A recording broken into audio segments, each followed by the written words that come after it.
Hello guys, and once again welcome to my channel Kajal Chaubey. This is Kajal Chaubey, your mentor of English, and in this video we are going to continue our chapter adjective. We have learned the definition and the kinds of adjective, and also we have learned about positive degree, comparative degree and superlative degree, and we are continuing that chapter only. So without wasting the time, let's start our today's video. In this video we will learn many rules and sentences which we have to correct. Okay, so without wasting time, let's start our today's video. The first rule is, जब भी elder और eldest और older और oldest रहेगा, क्या क्या रहेगा? elder और eldest, elder रहेगा और eldest रहेगा, older रहेगा और oldest रहेगा. तो एग्जाम में इन चारों सेंटेंसेस से ही एरर दे सकता है, इन्हीं चारों सेंटेंसेस से ही एरर दे सकता है. तो सबसे पहले हम समझेंगे ये है क्या.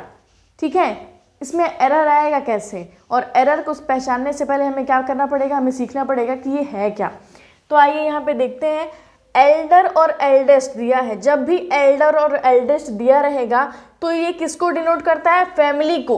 किसको डिनोट करता है? फैमिली को, अपने परिवार को, आपके अपने परिवार को डिनोट करेगा. यानी कि कोई सदस्य आपके ही परिवार का है वो उसको डिनोट करेगा. क्या? एल्डर और एल्डेस्ट. अब देखिए ओल्डर और ओल्डेस्ट क्या होता है.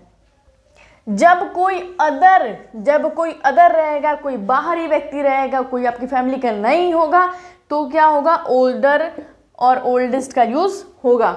ठीक है, अब इसी में एरर आपको देगा. देखिए कैसे. Ravi is my older brother. Ravi मेरा ओल्डर ब्रदर है. अब यहाँ पे ओल्डर लगाने की क्या ज़रूरत है? जब मान लीजिए आप कह रहे हैं कि अनुराग मेरा भाई है, तो ठीक है ना, हम बता तो रहे हैं कि वो मेरा भाई है. अब यहाँ पे ओल्डर लगा के आप उसको पराया क्यों बना रहे हैं भाई?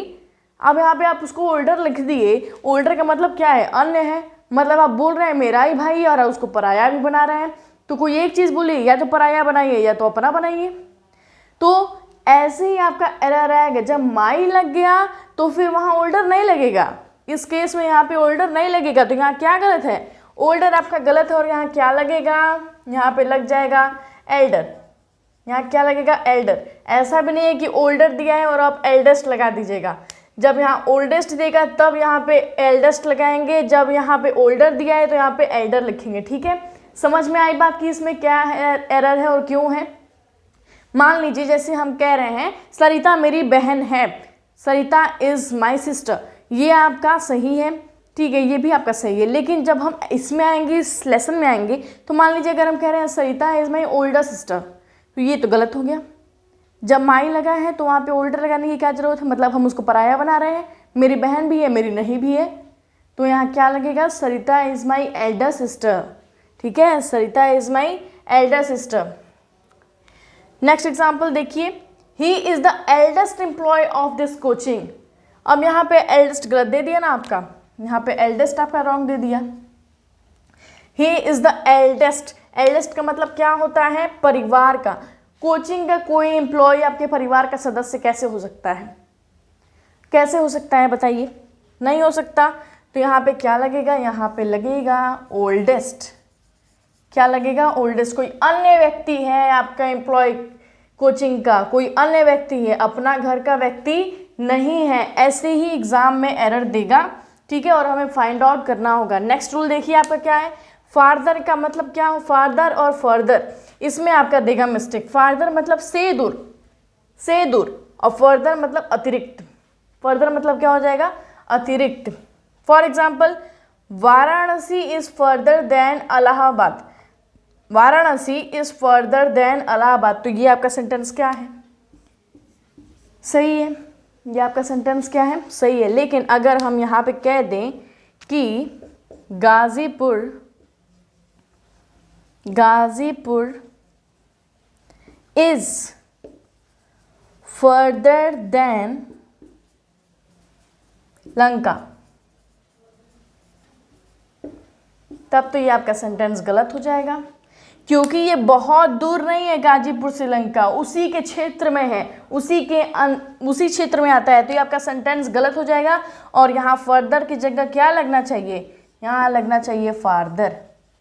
क्या लगना चाहिए, फादर। ठीक है, तो ये आपके रूल्स हैं और कुछ ऐसे ही आपके एरर देंगे और जिसमें आपको एरर को डिटेक्ट करना होगा, फाइंड आउट करना होगा और आपको सही बनाना होगा।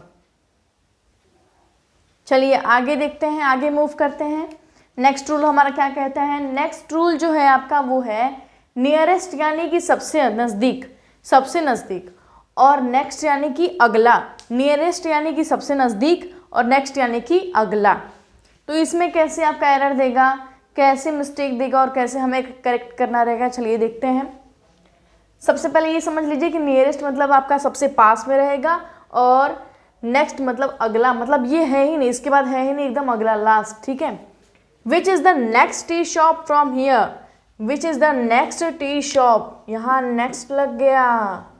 अब यहीं पे एरर है, यहीं पे एरर है। देखिए कैसे, आपको चाय पीना है, ठीक है, आप अपने दोस्त से या अपने फैमिली मेम्बर में पापा मम्मी किसी से भी पूछे कि यहाँ से अगला चाय की यहाँ से अगली चाय की दुकान कौन सी है। आप ये पूछेंगे कि अगली चाय की दुकान कौन सी है, कि आप ये पूछेंगे कि यहाँ से सबसे नज़दीक चाय की दुकान कौन सी है। अगला पूछेंगे तो पता नहीं होगा भी कि नहीं होगा। आपको ये ना पूछेंगे आपकी सबसे नज़दीक यहाँ से कौन सी चाय की दुकान है, आपको चाय पीनी है, सबसे नज़दीक यहाँ से चाय की दुकान कौन है, मुझे चाय पीनी है। तो यहाँ पे क्या होगा, यहाँ नेक्स्ट नहीं होगा, यहाँ पे नियरेस्ट होगा। यही आपका एरर है, यही आपका एरर है। और आपका कैसे दिया रहेगा एग्ज़ाम में, ये हो गया आपका फर्स्ट, ये हो गया आपका सेकंड, ये हो गया आपका थर्ड और यह होगा आपका fourth. A B C D, error किस में निकल गया, एरर निकल गया बी ऑप्शन में। तो बी ऑप्शन पे ऐसे टिक कीजिएगा और चल दीजिएगा। नेक्स्ट है आपका who will be the next PM of India, हमारा अगला पीएम कौन होगा इंडिया का। तो ये आपका सेंटेंस क्या है, ये आपका सेंटेंस सही है। यहाँ पे सबसे नज़दीक नहीं लगेगा, यहाँ सब भारत का सबसे नज़दीक पीएम कौन होगा, ये थोड़ी सही है। अगला पीएम कौन सा होगा, ये आपका सही है।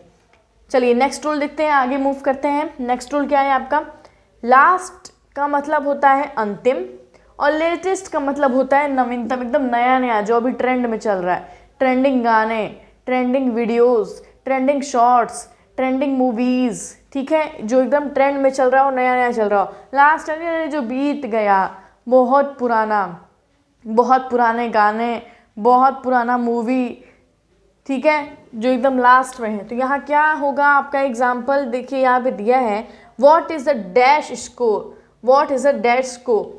मान लीजिए आपका कोई फ्रेंड आपसे पूछ रहा है अरे इंडिया का अभी कितना स्कोर चल रहा है, यानी अभी हाल फिलहाल का आपसे पूछ रहा है, अभी मैच चल रहा है उसमें आपका पूछ रहा है इंडिया का कितना स्कोर चल रहा है भाई। तो आप क्या कहेंगे, what is the latest score, latest score. आप लास्ट यानी कि आप बता देंगे अरे हाँ था वो उस टाइम इतना था, अरे वो आपसे था का नहीं पूछ रहा है, अभी का पूछ रहा है। लास्ट बताएंगे आपको पकड़ के पीटने लगेगा।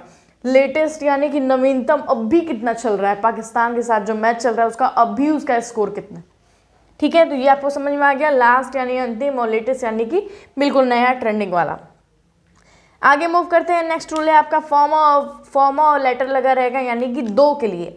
ये किसके लिए यूज़ किया जाएगा, दो के लिए, बस दो व्यक्ति हो वस्तु के लिए, ठीक है। और फर्स्ट और लास्ट किसके लिए होगा, दो से अधिक के लिए, दो से अधिक। ये दो है आपके, ये आपका दो है, इससे अधिक आ जाएगा, दो से अधिक आ गया तीन, तो यहाँ पे क्या लगेगा, फर्स्ट या लास्ट लगेगा। फॉर एग्जाम्पल देखिए यहाँ पे देखते हैं, I can teach Hindi, English and Urdu.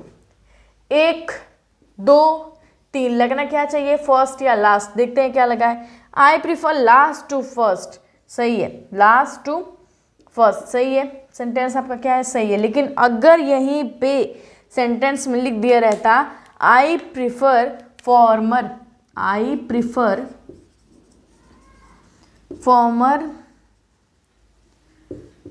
To latter, तो आपका एग्जाम में ऐसे ही आता और आपको यहाँ पे क्या करना रहता, सही लगाना रहता फॉर्मर और लेटर में। ये आपका गलत है, ठीक है। सही क्या बनेगा, I prefer last to first.